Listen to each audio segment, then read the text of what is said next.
Autumn 1944, Lorraine, France. A German Panther tank commander peers through his optics into a wall of white fog. He can see 30 feet, maybe less. Somewhere out there, something is killing his battalion. He heard the first explosion 7 minutes ago. Miller's Panther, 60 tons of Krupp steel, gone in a single heartbeat. Then Brandt's. Then the one behind Brandt's. 3 tanks destroyed before anyone could identify the shooter. His gunner traverses the turret searching. The hydraulics whine. The gun swings left, then right. Nothing. Then a muzzle flash. Close. Impossibly close. The round punches through his side armor before his gunner can react. The last thing the commander registers is that the shape vanishing into the mist is smaller than a Sherman. Lighter. Faster. Something he's never seen before. 700 miles away, in a factory in Flint, Michigan, workers at the Buick Motor Division are building more of them. They weigh half as much as a Sherman tank. Their armor can be penetrated by a rifle bullet at close range. Military experts on both sides have called them death traps on tracks. They are M18 Hellcats. And before this war is over, they will compile the highest kill-to-loss ratio of any American armored vehicle in the Second World War. This is the story of the weapon that should never have worked, and the men who made it terrifying. To understand why the Hellcat shocked the Germans, you first have to understand what the Germans believed and why they believed it. German armored doctrine was built on a principle that had been validated across an entire continent. Thickness equals survival. The Panther tank carried 80 millimeters of frontal armor, sloped at 55 degrees from vertical, creating effective protection equivalent to 140 millimeters of flat steel. The Tiger I carried 100 millimeters on its face, backed by 120 millimeters on its gun mantlet. These were rolling fortresses, engineered to absorb punishment and destroy enemies at ranges where enemy guns couldn't even scratch their paint. And every new design added more steel. The Tiger II entered service with 150 millimeters of frontal armor. The Jag Tiger tank destroyer mounted an almost absurd 250 millimeters.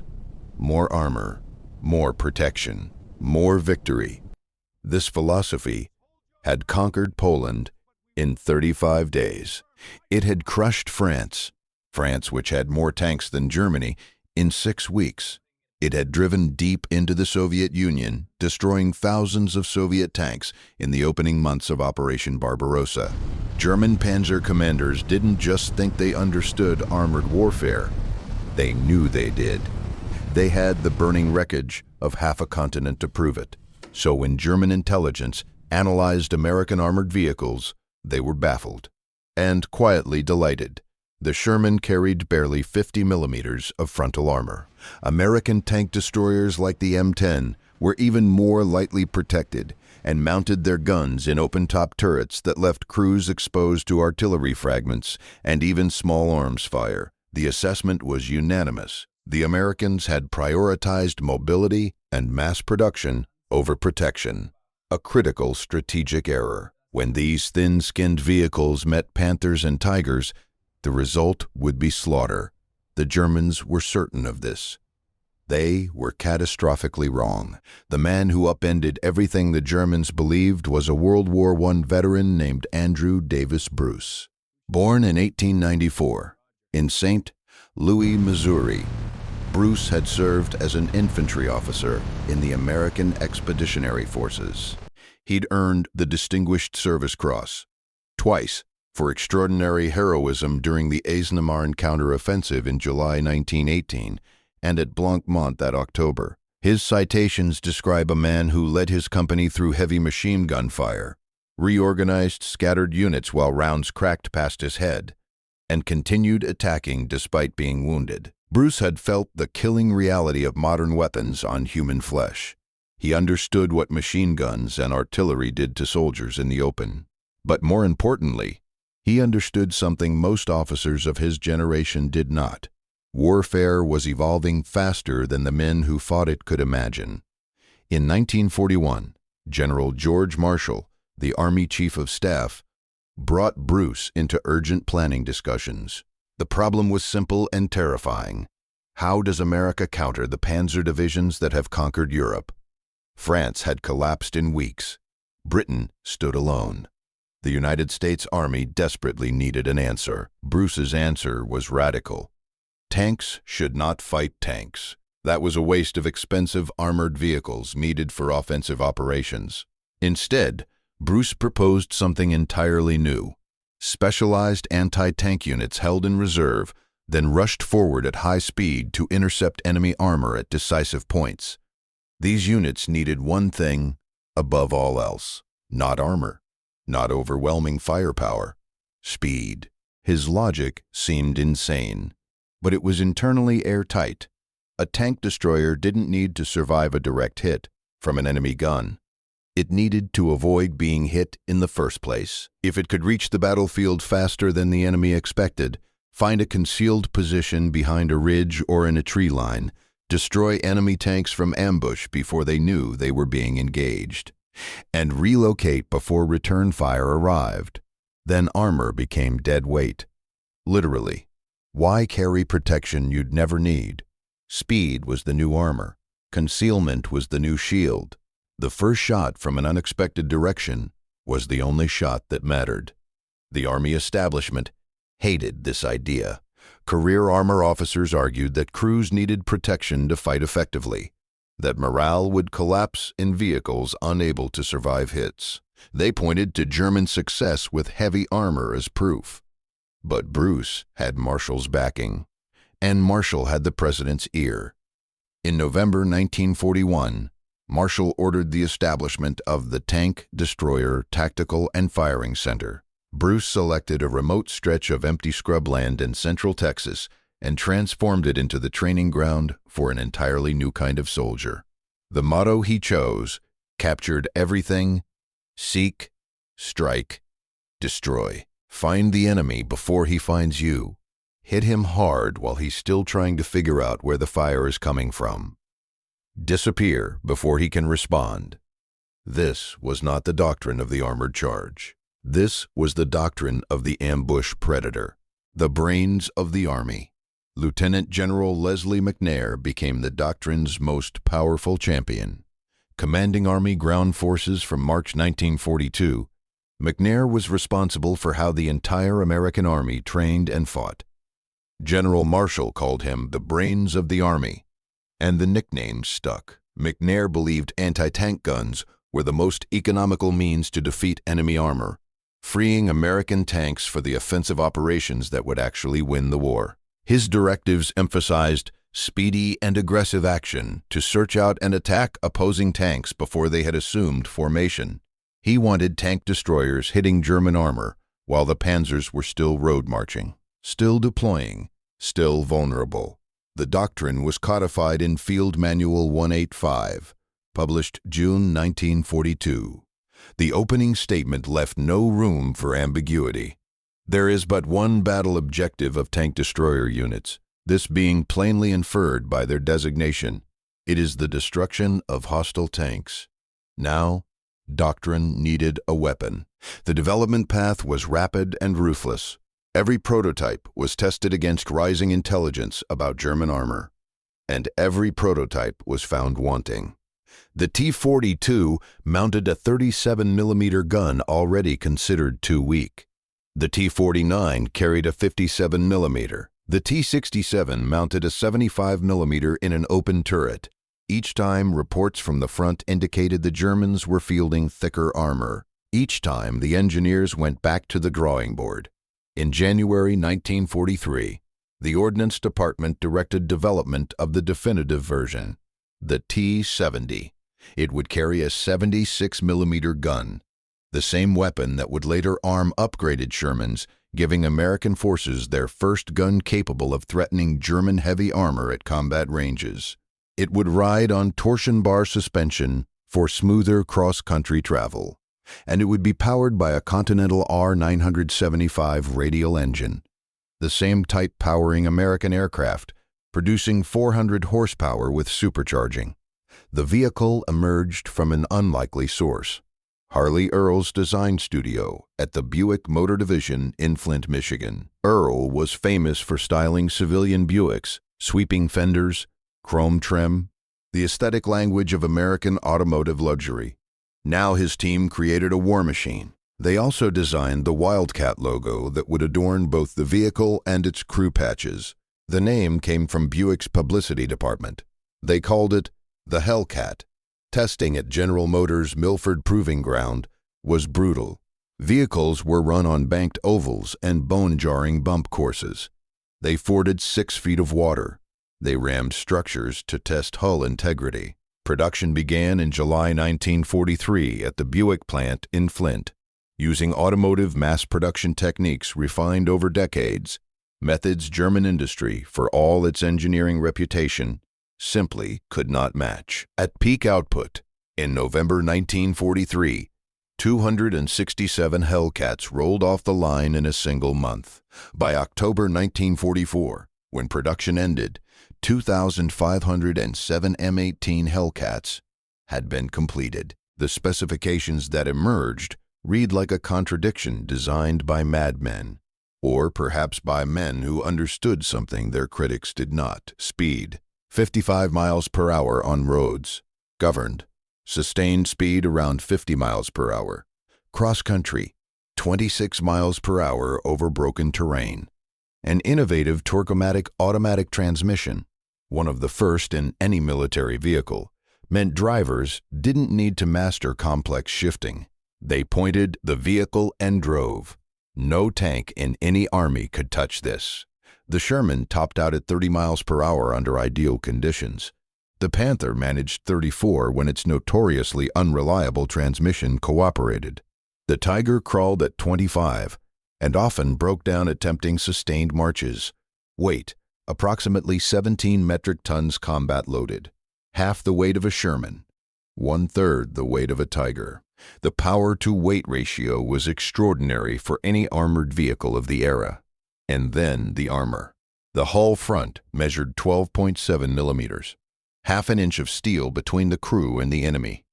The turret front, the thickest point on the entire vehicle, was 25.4 millimeters, 1 inch. The turret top was completely open. Open to the sky, open to artillery airbursts, mortar fragments, grenades, and rain.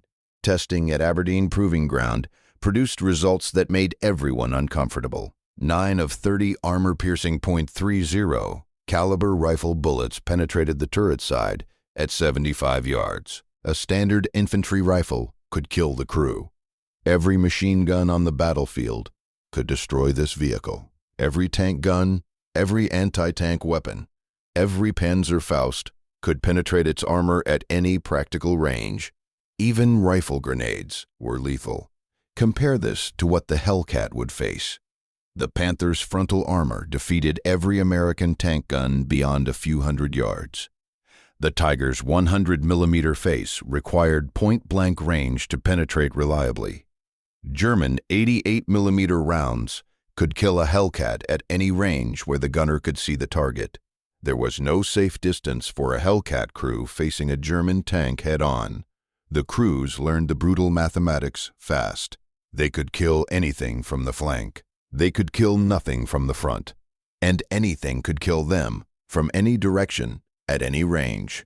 The Doctrine demanded they embrace this asymmetry rather than fear it. Do not stand and fight. Do not trade shots. Do not play the hero. Appear. Fire. Vanish. That open turret, the feature that looked like a death sentence on paper, gave Hellcat commanders something no German tank crew possessed: complete situational awareness. Buttoned up inside a Panther or Tiger, a German commander peered through narrow vision blocks. His world shrank to a few degrees of blurry glass. He heard his own engine, his own crew, and not much else. A Hellcat commander could see 360 degrees. He could hear engines approaching. He could hear tracks squealing around corners. He could smell exhaust fumes that might signal a nearby vehicle before he could see it. He could react faster because he could perceive faster. In the close-range, confused engagements that actually dominated the Western Front, hedgerows, villages, fog-shrouded valleys, this awareness advantage was worth more than any amount of steel. By spring 1944, Camp Hood had trained over 100 tank destroyer battalions.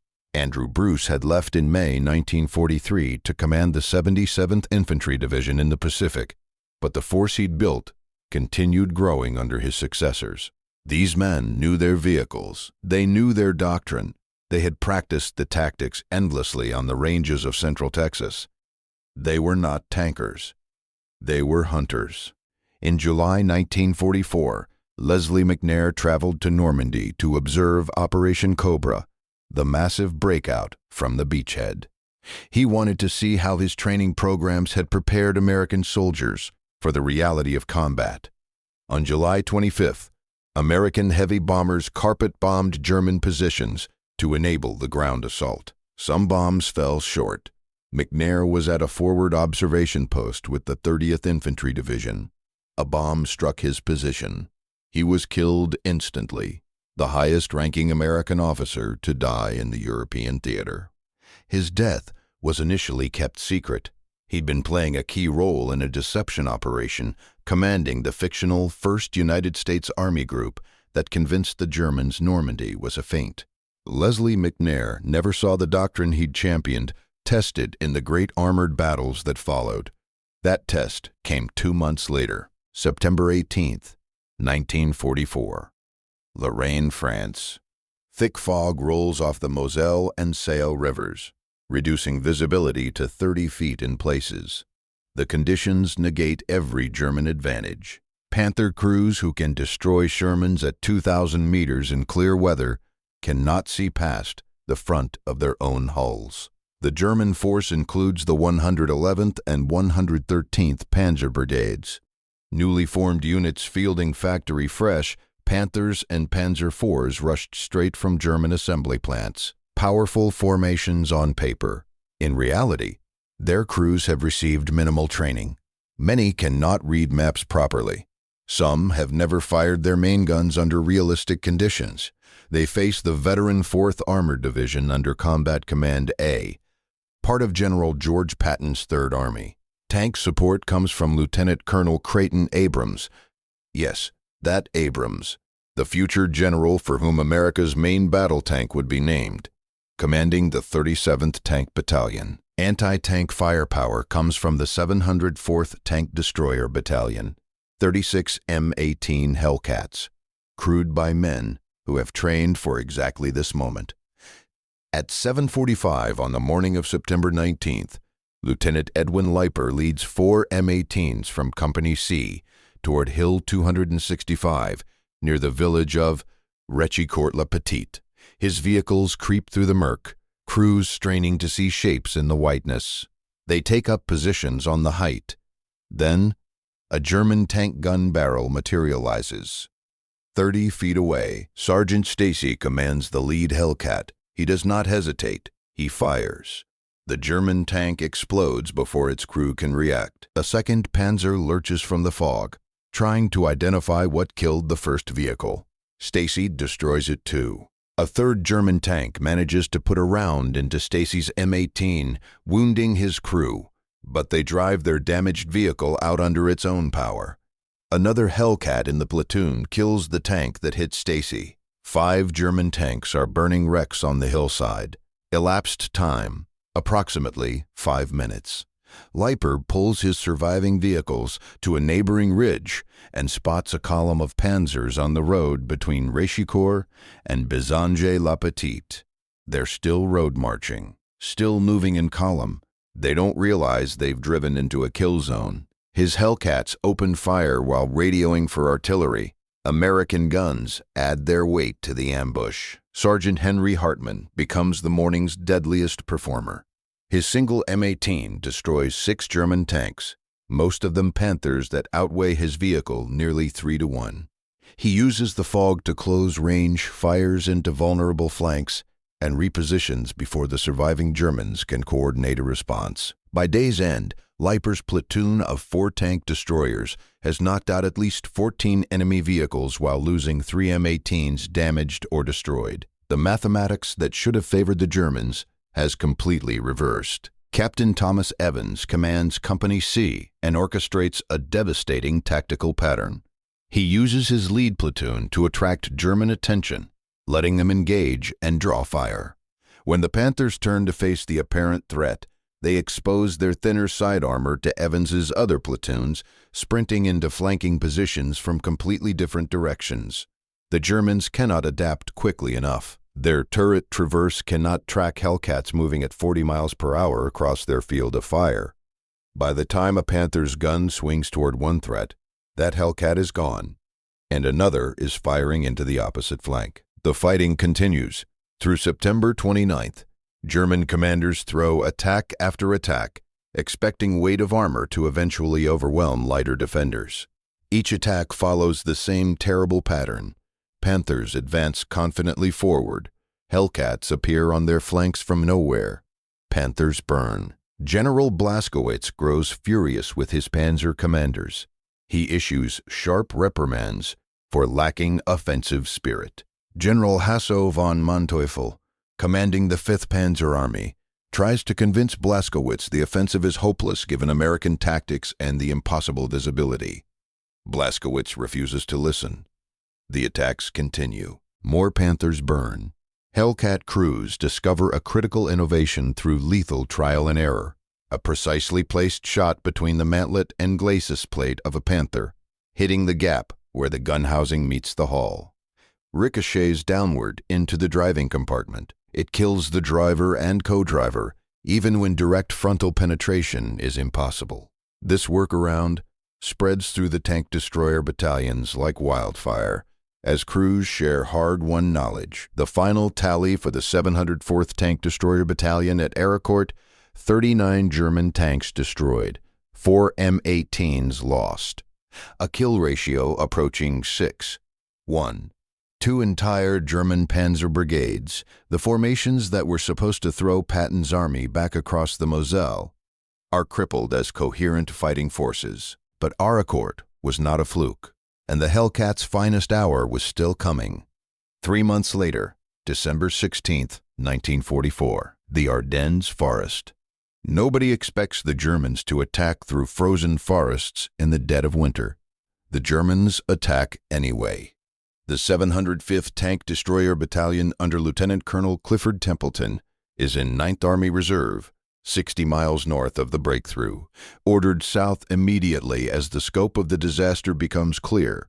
The battalion races toward Bastogne, the critical road junction that both sides recognize as the key to the entire region.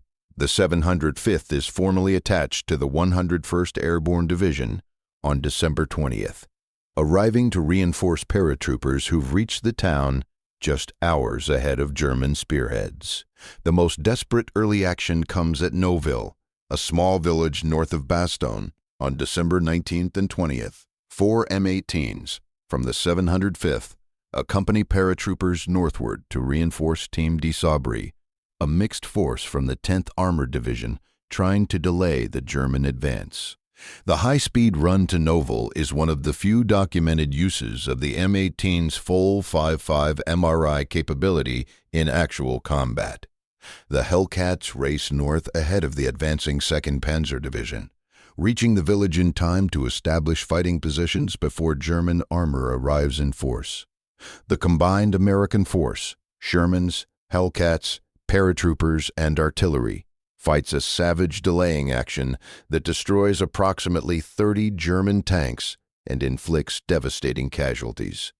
The Hellcat's ability to fire from one position, sprint to another, and reappear on a completely different approach convinces the Germans they're facing a far larger armored force than actually defends the village. The delay buys the 101st Airborne critical hours to organize Bastogne's all-around defense. German forces launch a major attack near the villages of Champs and Hemroulle, attempting to break through from the west. Sergeant Lawrence Valletta commands a Hellcat from the 705th's Reconnaissance Company. He rolls his M18 into Champs, and systematically destroys buildings sheltering German infantry, using his 76mm gun as direct-fire artillery. He knocks out machine gun positions, pinning down American paratroopers. When 18 Panzer IVs of the 15th Panzer Grenadier Division advance on Hemroulle, the most serious armored thrust of Christmas Day, the combined firepower of M18s, Shermans, and paratroopers of the 502nd Parachute Infantry Regiment stops them dead in the open fields. Virtually, the entire German tank force is destroyed. Throughout the Bastogne siege, December 18 through January 18, 1945, the 705th Tank Destroyer Battalion destroys approximately 40 German tanks, while losing 6 M18s, a ratio of roughly 7-to-1. The battalion receives the Distinguished Unit Citation.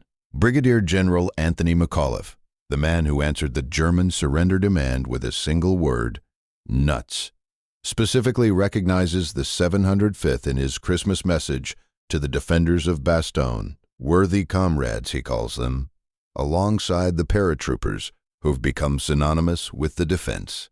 Lieutenant Colonel Clifford Templeton, who led the 705th so brilliantly through those desperate weeks, is killed in action on March 1, 1945, during fighting inside Germany. He never sees the final victory his battalion helped make possible. Among the thousands of Hellcat crewmen who fought across Europe, one story demands to be told individually.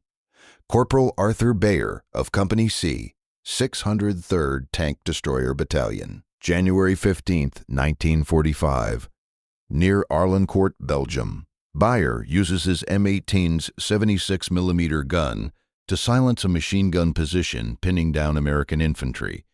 Then he does something no tank destroyer crewman is supposed to do. He dismounts, he leaves his vehicle entirely, and begins a single-handed assault on enemy positions. He advances 200 yards under fire to destroy one machine gun nest. He continues 250 more yards to eliminate a second position.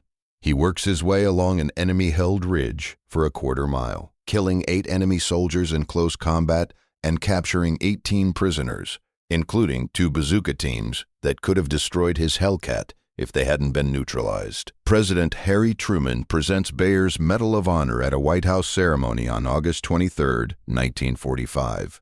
The 603rd also participates in one of the war's most sobering moments. On April 11, 1945, elements of the battalion help liberate Buchenwald concentration camp, witnessing firsthand the systematic horrors that American soldiers were fighting to end. The overall combat record of the M18 Hellcat, compiled across all theaters by military historian Stephen Zaloga, 526 enemy vehicles destroyed, 498 in Europe, 17 in Italy, 11 in the Pacific, against Japanese armor, 216 M18s lost in combat, an overall kill-to-loss ratio of approximately 2.4-to-1, the highest of any American tank or tank destroyer in the Second World War. A broader statistic from the Ardennes underscored the self-propelled tank destroyer's value. Of 119 American tank destroyers lost during the entire Battle of the Bulge, 86 were towed guns. Only 33 were self-propelled vehicles. Towed guns couldn't reposition quickly. They couldn't shoot and scoot. They couldn't escape when positions were about to be overrun. This disparity led directly to a January 1945 decision: convert all remaining towed tank destroyer battalions to self-propelled equipment immediately. Here's where the story gets uncomfortable for everyone who wants a clean narrative. The Hellcat succeeded brilliantly, and the doctrine that created it was officially judged a failure. The European Theater of Operations General Board studied 39 tank destroyer battalions and found they were almost never employed in their intended doctrinal role. The massed German armored thrusts that Bruce and McNair had anticipated, requiring centralized tank destroyer response, rarely materialized by the time American forces were fully engaged. By 1944, Germany was largely on the defensive. Instead, tank destroyers were parceled out to support infantry divisions, piecemeal. They served as mobile artillery. They were thrown into defensive positions where thin armor became a liability. They performed infantry support missions, for which their open turrets made them dangerously vulnerable. Infantry division commanders, surveyed after the war, unanimously preferred tank battalions over tank destroyer battalions. Tanks could absorb hits that would destroy a Hellcat and keep fighting. Tanks had closed turrets protecting crews from fragments and small arms. Tanks were simply more versatile. The Stilwell Board delivered the definitive institutional judgment. The thin-skinned, self-propelled tank destroyer has too limited a role to warrant further development, now that comparable gunpowder can be attained in tank development. The Tank Destroyer Center at Fort Hood closed on November 10, 1945. The last battalion was deactivated in 1946. The entire tank destroyer branch ceased to exist. Military historian Christopher Gable concluded that the doctrine was fundamentally flawed from its origins. Its creators had built a solution for a problem that didn't exist as they perceived it. Stephen Zaloga was blunter. He called the M18's design poorly balanced and credited its combat record to the training and dedication of its crews rather than the wisdom of its designers. The men made it work, despite its limitations, not because of its intended capabilities. And yet, when circumstances actually aligned with the doctrine, at Arracourt in the fog, at Noville in the desperate race to hold Bastogne, the M18 was spectacularly effective. The failure was not the machine. The failure was the assumption that modern warfare would consistently provide opportunities to use the machine as intended. The M18 held the American military record for fastest-tracked armored fighting vehicle for nearly 4 decades, until the M1 Abrams finally exceeded its road speed in the 1980s. Yugoslavia received approximately 240 Hellcats through military assistance programs and kept them in reserve through the entire Cold War. Then, in 1993, half a century after the Hellcat was built, Serbian railway workers in Knin created an improvised armored train called the Krajina Express by mounting weapons on reinforced flat cars. They added an entire M18 Hellcat to the train. Its 76mm gun was still fully operational after 50 years. The train operated until August 1995, when Croatia's Operation Storm overran Serbian positions. The crew scuttled their creation rather than let it be captured. Taiwan operated over 200 M18s as the backbone of its armored forces through both Taiwan Strait crises in 1954 and 1958. When the vehicles finally retired, Taiwanese engineers mounted their turrets on M42 Duster chassis to create the Type 64 light tank, extending the Hellcat's combat life into yet another generation. The crews who fought in Hellcats scattered back to civilian life when the guns fell silent.